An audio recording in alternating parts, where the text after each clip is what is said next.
Hi, everybody. My name is Cayne Kitagawa. I'm a fourth year student at the University of Toronto, Mississauga and Sheridan College. Uh, and I am here with a director for the show Anna Karenina, Lisa Cox. Hi, Lisa. How are you doing? I'm okay, thanks. How are you doing today, Kane? I'm doing wonderful. And who's this little guest you have with you? This lovely little human is my daughter, Annalise. Aw. There may be a second guest showing up at any point. We'll get the whole crew in here. Apparently. What was it like directing a Zoom play from home? Oh, goodness. Directing a Zoom play from home was a very interesting experience. I mean, I don't mind, in essence, being at home. That in itself is fine, but I have small children. That meant that the company was well versed with my family's schedule and the idiosyncrasies of myself and my kids as moments where I had to mute myself and be like, you gotta go upstairs. Mama's trying to work here. What was it like working with some of the cast members in our program? Oh my goodness. I mean, everyone's so lovely, which is so nice. I feel really lucky. I had a really lovely cast of human beings. It's a weird thing trying to transfer theater into a digital space. The whole premise of theater is that it's together and that it's live. Naturally, that transition and requirement of experimentation is more comfortable for some people than other people.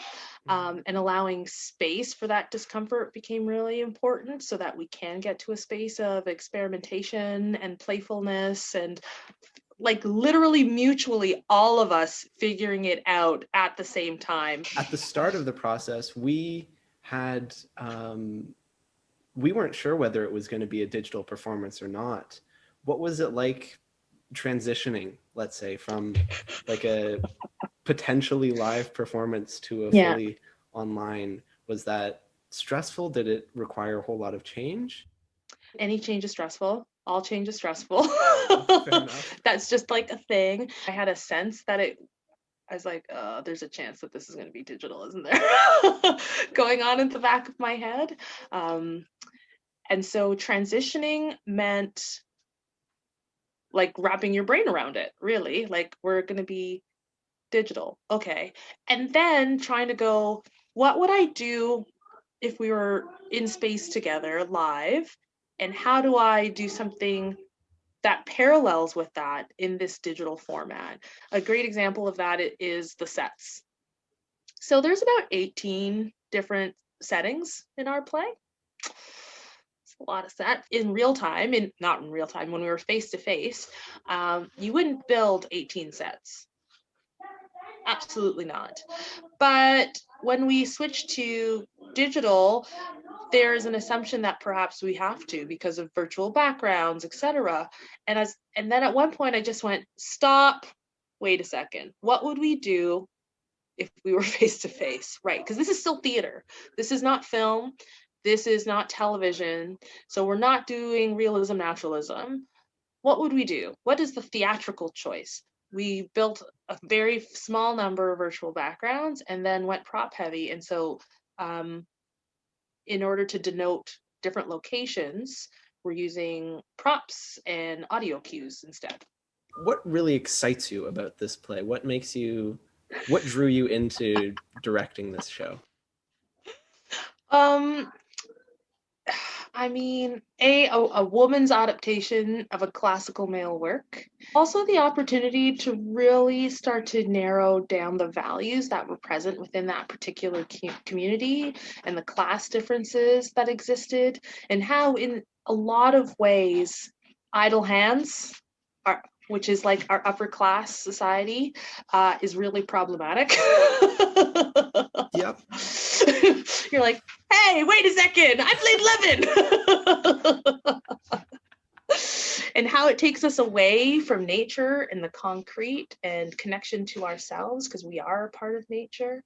It was interesting talking during rehearsal about all the different kinds of love and how there were so many forms that personally I had never even thought of.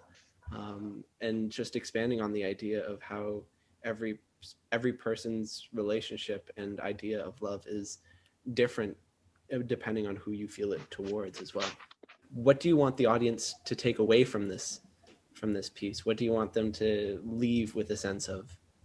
I mean, I hope they have more questions than answers, if I'm really honest. I don't think. Definitely did. Yeah. Like for me, performance in theater isn't about presenting you with answers. It's about asking questions. And I hope it forces people to, or not forces, but asks people to ask questions. What do you think about love? How does this relate to your life? Does it relate to your life? Where are you in the class structure? Which character do you relate to and why? What forms of love are present in your life? What are your assumptions about love? Mm-hmm. What do you think something people should keep in mind while watching this? Oh, that's really easy. I'm like, we're in a moment of reconfiguration. This whole production, I feel like, is an experiment. From my perspective, I was curious about the intersection between film and theater. I was really curious and kind of landed upon theatricality and point of view being incredibly important in this hybrid format. I also am like, the actors. Everyone is doing a one-person show. And together, we are all collectively doing at the simultaneously doing a nine one-person shows. Like that's kind of incredible. And so watch with an open heart. That's it. I think the last thing I have to ask you, if you could describe this production in just one word, what do you think that would be and why? Oh. One word? Cayne, you know I talk a lot. One word. Oh, it's a challenge for you, Lisa. It's either care or love. You know, care is a type of love. So maybe I'm just going to go with love. I'm going to go with love. I'm going to go with, oh, and look at the delivery. Perfect timing. Perfect timing. Child number 2. Thank you, darling. Oh, that is also, oh, sorry. There's another side to this negative and positive imagery. Oh, actually, this is really good.